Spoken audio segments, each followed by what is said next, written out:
particularly if you want to buy something, that's great. Got just a few things which are coming up which you might be interested in. We've got a wine tasting event on the 20th of September. We've got some flyers over there, and there's a special 20% off discount for anybody who's turned up today. And we'll give you a flyer so you have a voucher. We've also got, coming soon, building an etching studio out the back of the gallery, which will be available for courses, open access in due course. Hoping by about January, but date to be confirmed when I get round to it. And lastly, we've got in our bathroom area, we've got a few Julian Opie's, and we've got a Julian Opie's over there as well. 25% of the sale price is going to charity, so if you feel like having a look when you go to the bathroom, seeing if you're interested in. It's a bit of an odd one, but there's an opportunity to give something to charity as important to me as Kleinfelter's Association. If you want to know more about that, you can just come and ask later. Yeah, so probably best to get on with the more interesting part of the evening. Melissa here has painted all of these beautiful pictures, and she's here to tell us a bit about why she paints them, how she paints them, and so forth. So, Melissa. Thank you so much, Alex and Lydia, and thank you so much everybody for coming tonight. Being an artist can be quite lonely, and this is my favourite part, getting to connect with everybody over my artwork and why I keep doing it. I talk lots to get me started, so I've got a few notes to keep me on track. The biggest question I usually get when people hear my Australian accent is why the UK from Australia? So my husband is British, and I met him when he lived in Australia, and we married and had 2 little girls together who are now 11 and 13. He was in the police force, so we lived in the outback of Australia. We lived in a town called Hungerford, which is a bit weird that there's a town here called Hungerford as well. Not as big or as beautiful as your Hungerford. It had 12 people, and we were 4 of those. Red dirt, and there was the flying doctors who would come every 6 weeks. When I wanted to get my groceries, I would have to fax off an order to get them, and they would come on the back of a mail truck. The first time I got my groceries, I didn't realise that it was a farmer who did it, and if he'd had a hard day, they'd just sit on the back of the truck all night. So I got things for the fridge, and they came and they'd been in 40+ degrees heat and couldn't use them. So that was interesting living there. He then got a promotion, and we moved up into the Gulf of Queensland, and that was a town of 200 people, an Indigenous community, and it was 7 hours to the nearest supermarket. I had like a little convenience, probably like similar to a post office here, and it was yogurt was in or it wasn't, or there was fruit or there wasn't. There were no choices. So when we moved back to Brisbane, it was really overwhelming to go and choose from 100 different yogurts. But then his parents moved back over here to look after an elderly grandparent, and he was really homesick. So we decided to move over here for a 2-year adventure. COVID hit, and then the girls got settled in school, and so we didn't feel right to go home. And then we settled in the UK, so we've been here for 5 years now. I am a primary school teacher by trade, and I did that for nearly 20 years, all the way from foundation up to year 6. When we moved to the UK, I went from being a full-time teacher to only teaching 2 days a week, and so no friends. I had my husband's family but didn't know anybody else, and so to try and make friends, I thought, what do I like to do? And I'd always been creative and loved teaching the kids art at school. So I joined a local art lesson, and I got there and she had one easel on the table for me. I was like, oh no, I wanted to make friends. But it reignited it reignited that love of doing the art, and so I stopped going to the lessons and I just did stuff at home. And it wasn't long before people in my village sort of caught on that I was doing art.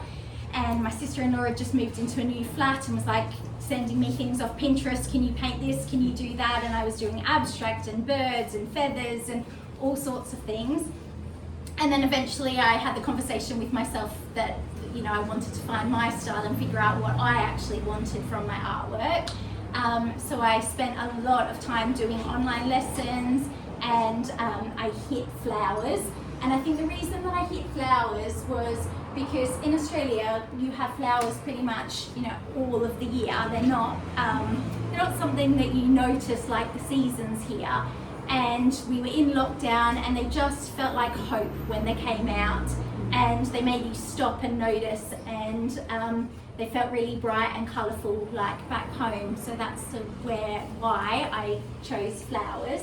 When I first started to paint flowers, I was doing everything on the dark black backgrounds. These were my first few collections.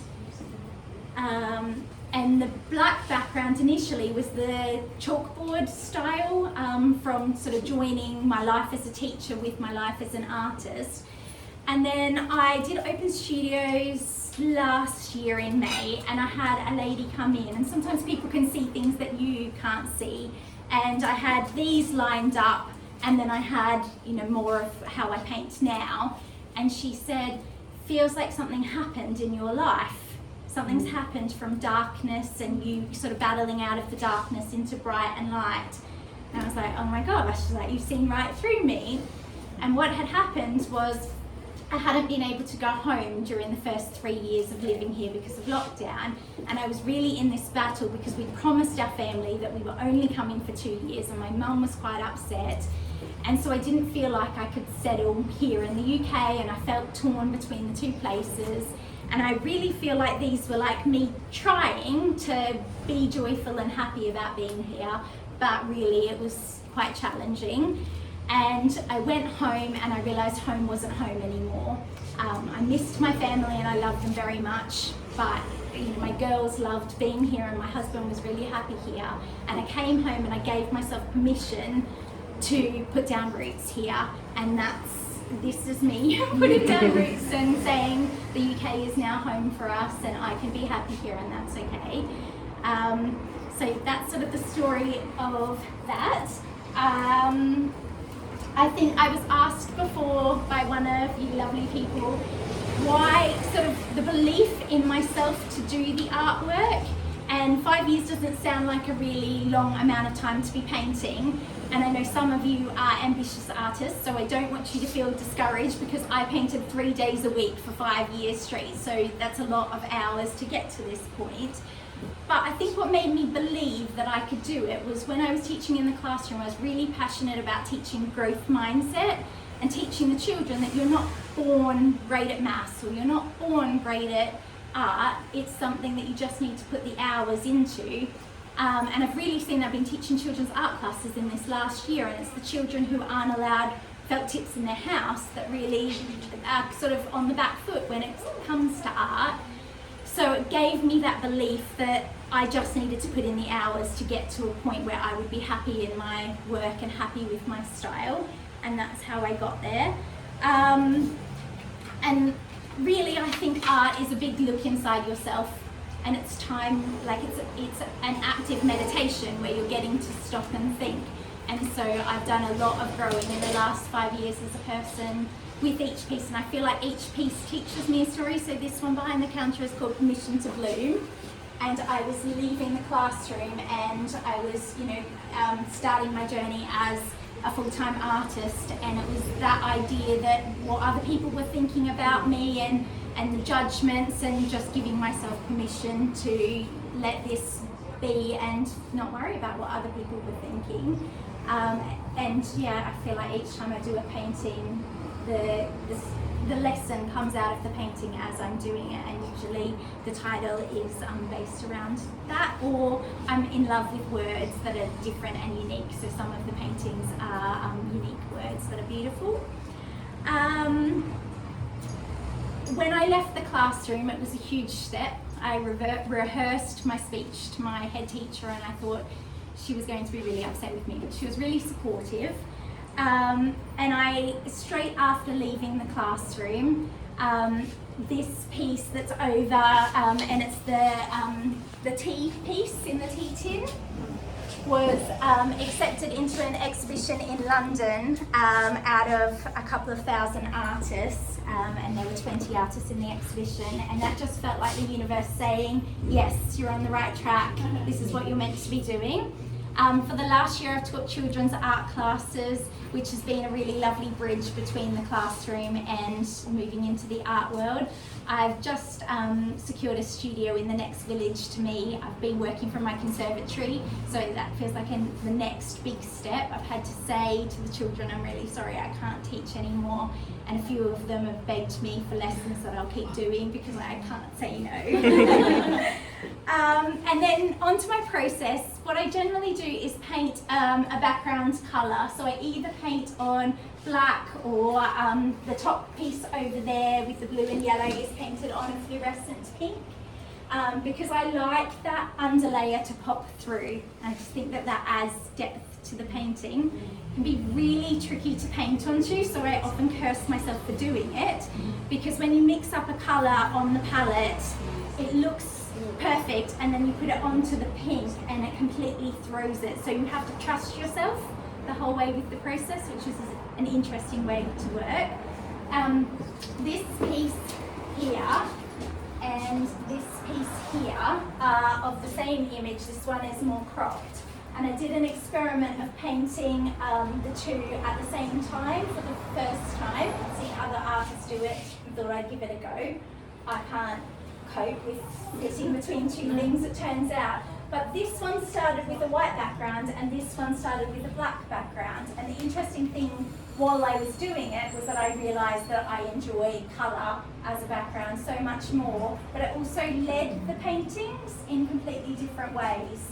Same painting, so that was part of that process.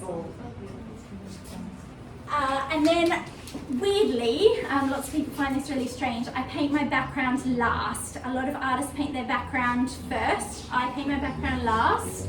And I do that because I choose my background colour based off the painting, and it's the last thing I do. So I take a picture of the finished painting without the background, I put it into an app, and then I change the background colour and pick my favourites. I do mock-ups. And then I curse myself that I have to go around every single flower doing it, especially like in the tea one where it's like all those little daisies. But that's just the way I like to work, because then I think I've chosen the very best background colour that suits the flowers and the colours that I end up doing. I'm not a planner, I don't do sketchbooking, I do mock-ups with different photos, but yeah, I'm not a sketchbook artist. And I think I've covered everything that I wanted to say, so over to you if you had any questions that you wanted to ask. Can I ask this question? You've got lots of flowers here. Is this from your imagination, or do you see photos, or do you take photos, or where does your stimulation come from? So both. I think it's up to 1,500 photos saved in a camera roll at the moment, and I will combine them digitally, and then I sort of get the painting to about 80%, and then I put the photos away and add from my heart and imagination the rest of it. Where do you take most of your photos? Do you go to, for example, some great Chelsea flower show or something like that, or is it just... lots of florists that I follow. Got lots of florist friends. I've started going to Mulston Farm Girl is just near me, and she's kindly letting me have flowers and then do my own arrangements. So Poppies from the Farm, which is in the window, was my first me arranging and taking my own photos, and that felt great that I had complete control over it, and also was less time wasting of scrolling for perfect pictures and putting everything together. And you appear to concentrate on a certain colour. I think I just love them. I didn't talk about, so some artists get paint straight from the tube, that's not me. I absolutely love mixing colours, and I seem to weirdly have a knack to be able to make any colour. Don't know how I can intuitively do that. I make up these sheets for myself of all the different greens. I don't tend to use them maybe for a starting point, but this is basically to remind me when I go into the art supplies store that I don't need to buy another colour because I have everything I need at home. And then this is the pinks. Pinks are really hard in oils to get lots of different bright colours. You sort of have to use the other colours on your palette to trick the brain into thinking that your pinks are more amazing than they are because there aren't a lot of pinks in oils available. Any other questions? Melissa, you said earlier, I might have misunderstood or misheard you, that you said, I thought you said you did the background first. So the underpainting background, so like a ground, an acrylic ground. So the best example is to look at the blue and yellow, and you'll be able to see the fluorescent pink poking through. This one has a black background. These two have the black background. Yeah, so to be able to see the colours. Yeah. So you do your underpainting in acrylic, Yes. and then you go into oils. Yes. And that's because I'm not patient enough to wait for oils to dry. And I tend to work on one painting at a time and one piece of the painting. So for instance, this one behind, I would do a flower until completion before moving on to something else, because I like to finish things I start, and so I'm not an artist that moves all across the canvas. I just try and stick to one flower and then finish that, and then it feels like I've had a little accomplishment for the day. Something like that painting there took me about 50 hours. The 2 meters of dahlias was close to 200 hours. Yeah. Do you have a favourite flower to paint? Icelandic poppies. Oh really? Yeah. Yeah. I love all of the texture in them, and I love that they grow in like crazy places where they shouldn't grow. Well, thank you again so much for coming, and feel free to come up and talk specifically about any piece to me while you're here. Thank you. Thank you.